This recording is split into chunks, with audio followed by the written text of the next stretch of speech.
Rome didn't fall in a day. It didn't even fall in a century. It simply changed its name. In the year 476 AD, the Western Roman Empire officially fell. The textbooks say the last emperor, Romulus Augustulus, was dethroned by a barbarian general named Odoacer, and that was the end. But when Odoacer stepped into the marble halls of Ravenna and declared himself ruler, something strange happened. He didn't burn the banners. He didn't abolish Roman law. He didn't even change the currency. He sent a letter to the Eastern Emperor in Constantinople saying, "There is no need for two emperors anymore." Was Rome dead, or had it just merged into something else? The truth is, Rome didn't collapse. It adapted. While the Western world descended into chaos, the Eastern Roman Empire, or what we call the Byzantine Empire, was thriving. Its capital, Constantinople, was richer than any city in Europe, its walls unbreakable, its emperors still crowned in the name of Rome.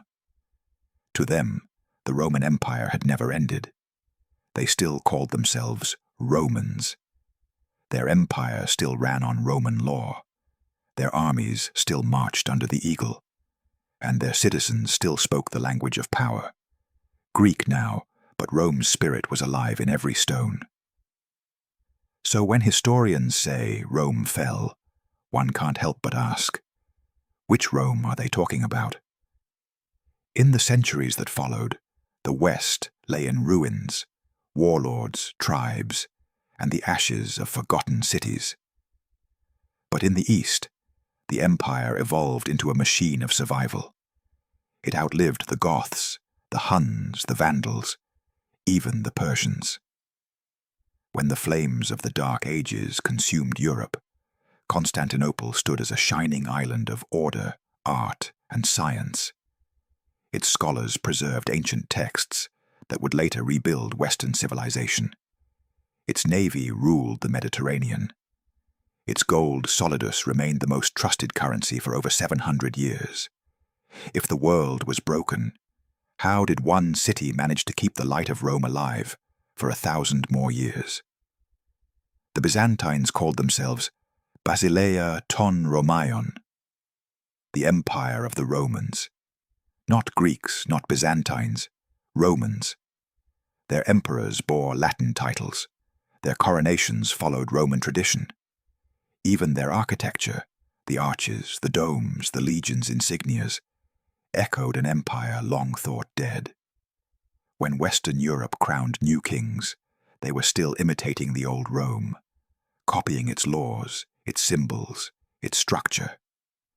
So perhaps the greatest illusion in history isn't that Rome fell, but that we ever stopped living under its shadow. And yet survival came with a price. Over time, the Byzantine Empire began to forget the very world it claimed to inherit. Greek replaced Latin. Faith replaced reason. And while its emperors fought to keep the dream of Rome alive, their enemies evolved faster. New powers were rising, the Arabs, the Franks, and the Turks, each carrying their own vision of empire. In this new age, survival would demand more than legions and laws. It would demand cunning, faith, and reinvention. Could Rome survive a second death? One not of swords, but of identity. When Emperor Justinian the Foe rose to power in the 6th century, he made a vow to reconquer the West. For a moment, he succeeded. His general, Belisarius, marched through North Africa, Italy, even Rome itself, reclaiming lands once lost to barbarians.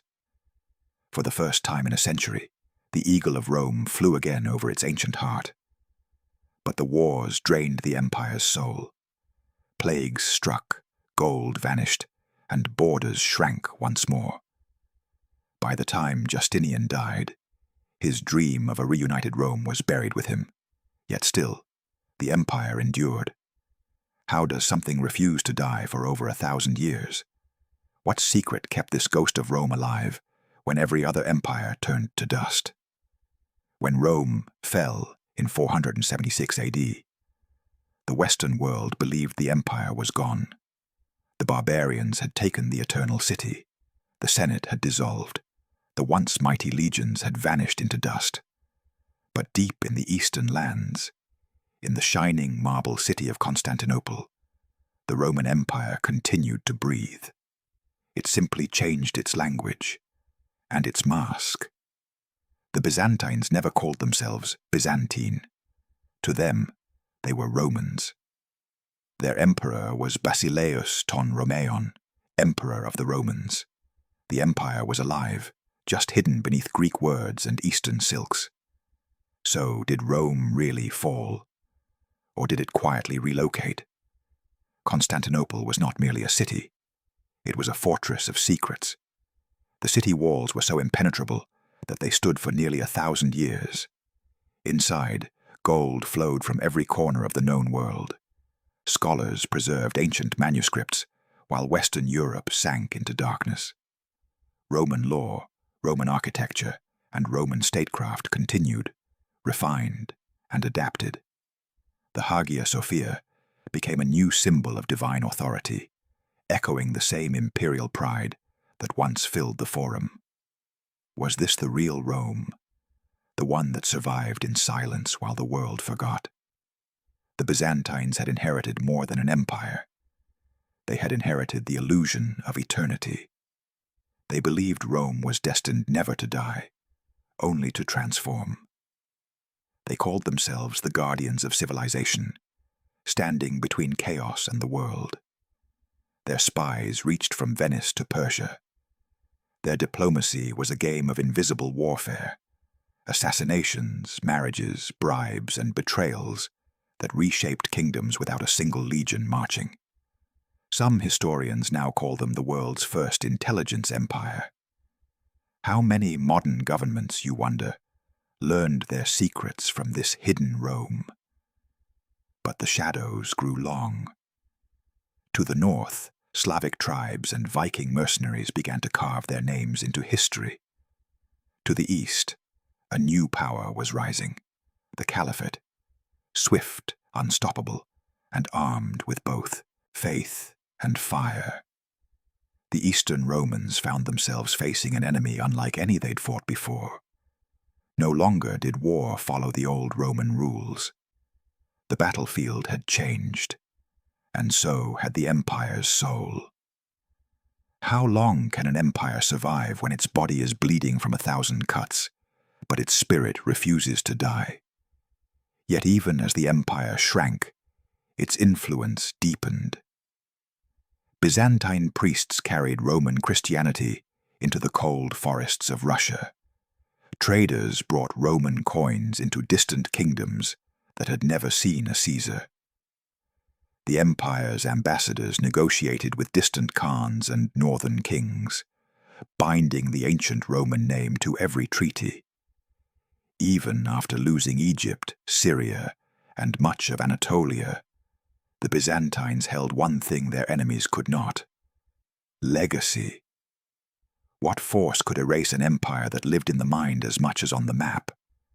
Centuries passed. Emperors rose and fell. Crusaders came and burned the city that had once been their ally. And yet, even then, Rome's idea refused to die. The dream of universal rule, of divine right, of order through law, it lived on. When the last emperor of Constantinople stood on the walls in 1453, staring down the cannons of Mehmed the Conqueror, he wasn't defending a city. He was defending the ghost of an empire that still whispered, Roma invicta, Rome unconquered. But what happened after those walls finally fell? Did the empire's soul truly end beneath Ottoman banners? Or did it find yet another body to inhabit? Some say it survived in the halls of the Vatican. Others believe it moved north, reborn in a frozen land where czars claim to be Caesars. Perhaps the empire that never died simply changed its name once more. Because maybe, just maybe, the Roman Empire didn't fall at all. It evolved, What if the true Rome still exists, not as a nation, but as a system that rules the modern world in silence? Who really inherited its throne? The church, the tsars, or the unseen architects of empire that still pull the strings today? When Constantinople fell in 1453, the world mourned what it thought was the final death of Rome. The last emperor, Constantine X, vanished in the chaos.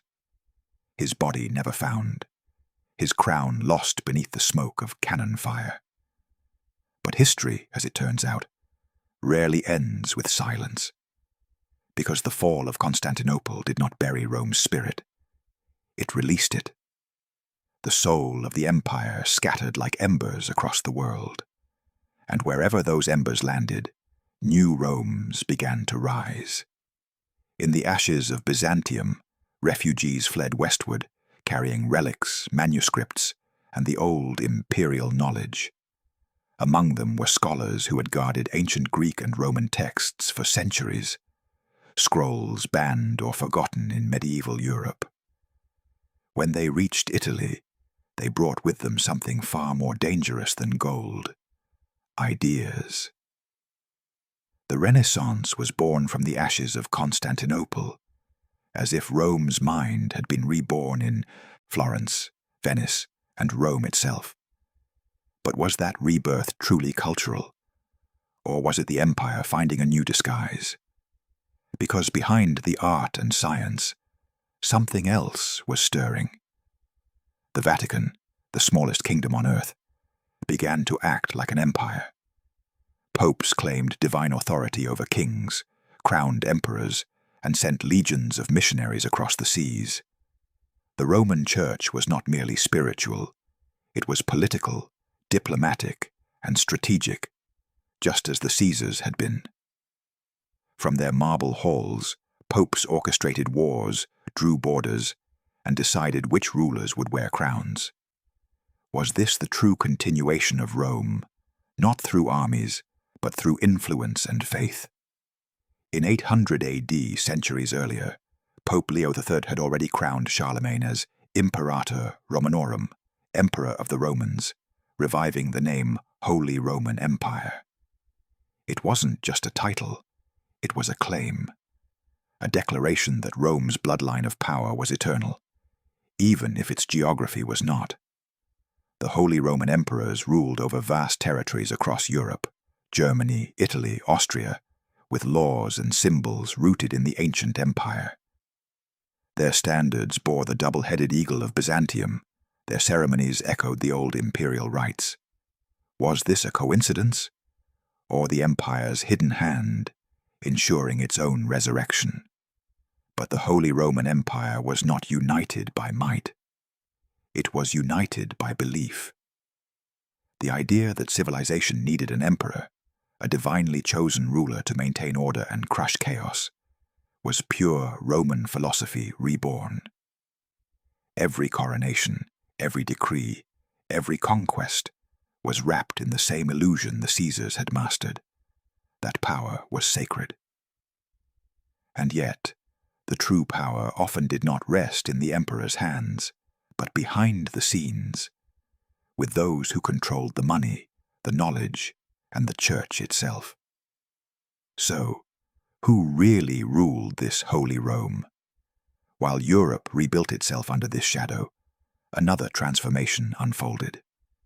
Across the ocean, new colonies began to rise under the banners of Spain, Portugal, France, and England, all drawing inspiration from Roman imperialism. Roads, laws, taxation, centralized authority, the mechanisms of empire, resurfaced in every corner of the globe. It was as if the old blueprint of Rome had been copied and exported. The legions were gone, but the methods remained. Could it be that the Roman system had become the default model for global dominance? Even the architects of the Enlightenment, who claimed to overthrow kings and empires, were unknowingly shaping the world in Rome's image. Republics, senates, constitutions, all borrowed from the Roman playbook. The very name, Senate and the People, SPQR, found echoes in modern democracies. Rome had stopped calling itself Rome, but it still ruled the world's imagination. How can you destroy an empire that has become the foundation of civilization itself? By the 18th century, the Holy Roman Empire had begun to fracture, weakened by wars and revolutions. But the Roman idea didn't vanish. It simply migrated again, this time into nations. The British Empire declared itself the new torchbearer of civilization, adopting Latin mottos and Roman architecture. The United States built its capital, Washington, D.C., on Roman grids, crowned its buildings with domes and columns, and called its leaders senators. Even its founding myth, the republic that overthrew a king, mirrored ancient Rome's. Could the New World really be the latest face of the same eternal empire? From the Vatican's hidden influence to the double-headed eagle of Austria, from the coronation rituals of Europe to the marble monuments of America, one pattern repeats. The idea of Rome never dies. It just adapts. Every civilization that rises borrows its language of power, its architecture of control, its symbols of eternity. The empire that never died still lives in our cities, our governments, and our minds. But perhaps the most haunting question is this: if every new empire inherits Rome's spirit, who inherited its soul? Who now carries the crown that Constantine XV dropped beneath the walls of Constantinople?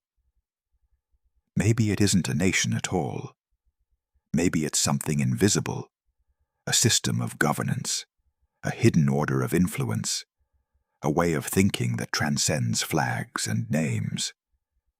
Because when an empire learns to live without borders, without armies, and without time, that empire truly never dies.